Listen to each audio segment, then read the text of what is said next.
Hey everyone, my name is Naja, and most of you know me through my advocacy work in different groups in the state of Michigan.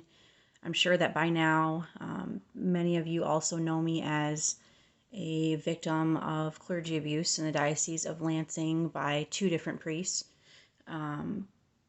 Recently, I received documentation from the Diocese of Lansing about changes in their reimbursement guidelines for therapy for abuse survivors. So I wanted to talk about it this way because I felt like writing about it would get lost. Some aspect of it would get lost for individuals that were trying to understand what survivors are going through, that have to go through this process and get therapy reimbursement from the Diocese of Lansing. I also want to say that the reason I have this document is not because I was notified by the diocese or by the Victims Assistance Coordinator. I was not. I had to ask my therapist for a copy, which she was kind enough to share with me because she's an ethical person. I don't know that that would be the case for other individuals who are receiving reimbursement. Their therapist might just receive a copy and might sign it without going over it carefully with them. I'm not sure.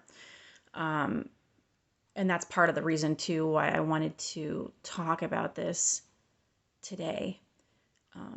The new guidelines only are going to include 15 total sessions for each individual who is receiving therapy reimbursement. 3 of those sessions are supposed to be dedicated to the interview process and gathering information and coming up with a diagnosis. Concerns there, that's a really short amount of time to stick someone with a diagnosis. It's a short amount of time to try to figure out what it is exactly that they need. That's typically a longer process between a patient and a therapist. After that process, there's supposed to be 12 sessions that are provided to the individual. When you first begin trauma therapy, it's usually recommended that you at least attend once a week, if not more, depending on the circumstances, what it is that you're needing.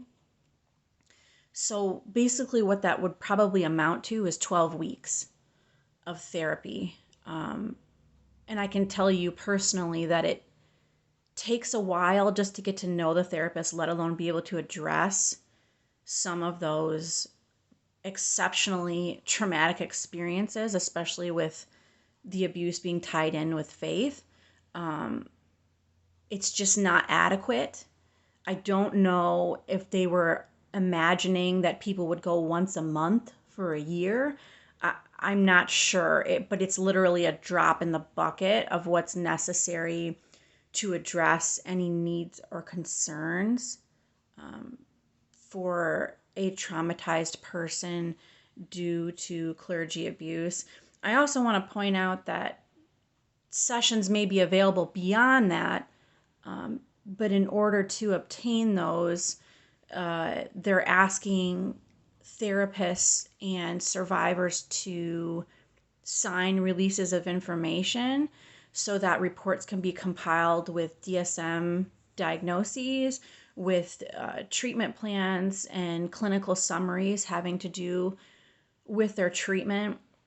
There's a lot of privacy concerns involved with that for those survivors. I personally think, in my own opinion, that it might deter some individuals from seeking help because the idea that an individual who is not a victim's advocate, they're an agent of the bishop, would have access to their mental health records would seem very threatening and an invasion to them after they've been traumatized by a member of the clergy. I think that that is not appropriate.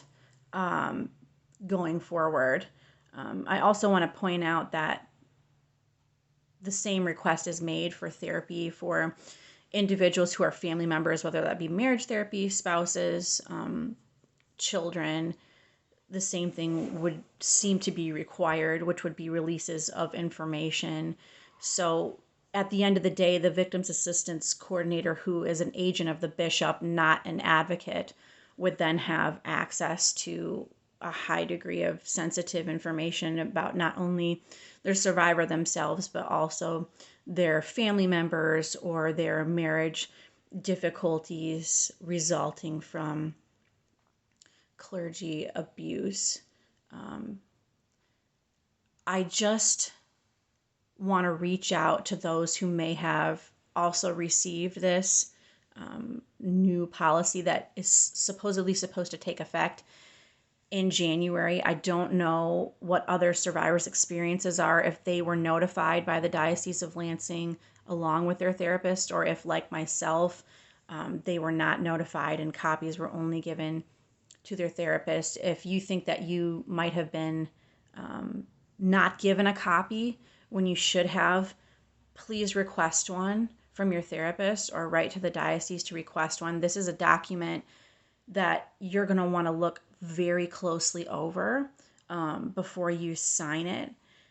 I also want to just express generally to members of the Diocese of Lansing who maybe aren't survivors or don't understand what that's like, that the process of receiving reimbursement for therapy costs, which is honestly the bare minimum amount of justice required in these situations with the conviction rates being so low, and the inability to get justice from canon law courts as well, just with that being the lowest standard of justice required, that at the same time,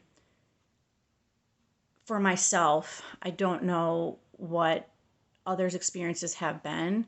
In some ways, having to rely on the diocese for therapy reimbursement can be a prison. I don't get responded to when I write to the Diocese of Lansing. I don't get notified of important situations involving my cases. I don't ever get notified of victims retreats anymore. I don't know if that's the case for other individuals as well. I think some of us are left feeling that we are begging for something that we're owed, or that we're receiving something that we don't deserve, which is frankly not a healing way to treat anyone. The Diocese of Lansing claims that they want to do these things because they're interested in the common good and the healing of individuals. I personally don't agree, because the process has been anything but that. For myself, I've been in targeted therapy for several years now, especially within the last couple of years, for this issue. I know that in the new guidelines, it states that they want to provide this service for a limited amount of time for people going through a particularly difficult period of time. I know this to be true for other people as well as myself. I've been going through a particularly difficult time for several years.